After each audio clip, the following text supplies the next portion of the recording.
Welcome. In this tutorial, I'm gonna show you how to share your Instagram account. So if you want to know how I did it, just keep on watching. So first, you want to open your Instagram app and then go to your profile.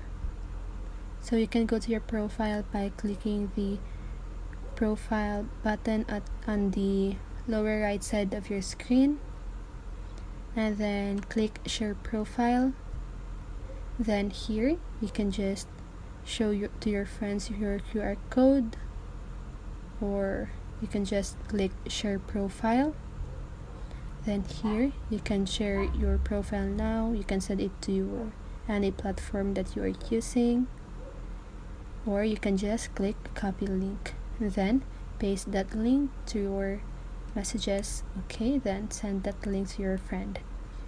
And then if you want to scan the QR code of your friend, you can just click this button at the upper right side of your screen and then just scan their QR code. And then if you save their QR code, just click on this photo button on the upper right side of your screen, then choose their QR codes.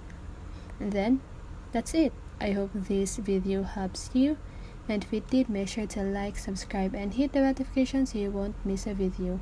See you on the next one, and have a great day.